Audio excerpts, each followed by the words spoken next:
ಚಟುವಟಿಕೆ. ಸಮಯದ ಪರಿಕಲ್ಪನೆಗಳ ಪರಿಚಯ. ಸಮಯವನ್ನು ಪ್ರಾಥಮಿಕವಾಗಿ ರೇಖೀಯ ಅವಧಿಗಳು ಅಥವಾ ಅವಧಿಗಳಲ್ಲಿ ಅಳೆಯಲಾಗುತ್ತದೆ. ಚಿಕ್ಕದರಿಂದ ದೀರ್ಘವಾದವರೆಗೆ ಕ್ರಮಬದ್ಧವಾಗಿದೆ.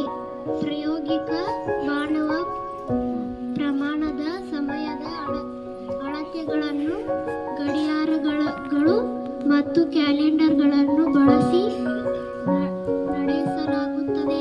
ಇದು ಭೂಮಿಯ ಖಗೋಳ ಚಲನೆಗೆ ಸಂಬಂಧಿಸಿದ 365 ದಿನಗಳ ವರ್ಷದಲ್ಲಿ ಸಂಗ್ರಹಿಸಲಾಗಿದೆ. 24 ಗಂಟೆಗಳ ದಿನವನ್ನು ಪ್ರತಿಬಿಂಬಿಸುತ್ತದೆ.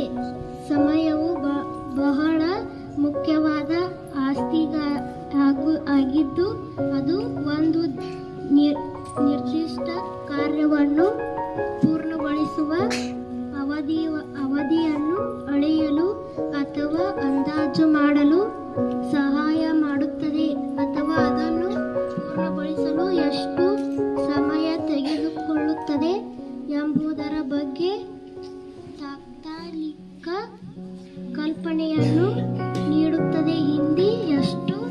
ಹಿಂದೆ ಎಷ್ಟು ಸಮಯದ ಹಿಂದೆ ಘಟನೆಗಳು ನಡೆದವು ಎಂಬುದನ್ನು ನಿರೂಪಿಸಲು ಸಹ ಸಮಯವನ್ನು ಬಳಸಲಾಗುತ್ತದೆ. ಅದೇ ಸಹಾಯದಿಂದ ಮುಂದಿನ ದಿನಗಳಲ್ಲಿ ಘಟನೆಗಳು ಸಂಭವಿಸುವ ಸಾಧ್ಯತೆಯನ್ನು ಸಹ ನಾವು ನಿರ್ಧರಿಸಬಹುದು.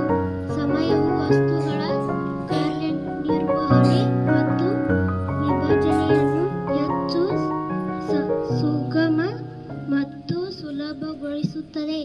ಅದು ಪ್ರಪಂಚದ ವಿವಿಧ ಭಾಗಗಳಲ್ಲಿ ಏಕಕಾಲದಲ್ಲಿ ಸಮಯದ ವಿಭಿನ್ನ ಘಟನೆಗಳನ್ನು ಹೊಂದಿರುವುದು ಏಕೆ ಮುಖ್ಯ. ವಿಸ್ಗಳು ಮತ್ತು ಅಳತೆಗಳನ್ನು ಹೆಚ್ಚು ನಿಖರ ಮತ್ತು ವಿಶ್ವಾಸಾರ್ಹವಾಗಿಸಲು ಸಮಯದ ಘಟಕಗಳನ್ನು ಹೊಂದಿರುವುದು ಬಹಳ ಮುಖ್ಯ. ಸಮಯದ ವಿಭಜನೆಯು ದಿನಗಳು,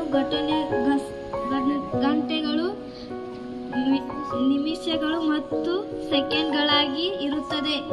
ಒಂದು ಪೂರ್ಣ ಹಗಲು ಮತ್ತು ರಾತ್ರಿಯಲ್ಲಿ 24 ಗಂಟೆಗಳಿವೆ.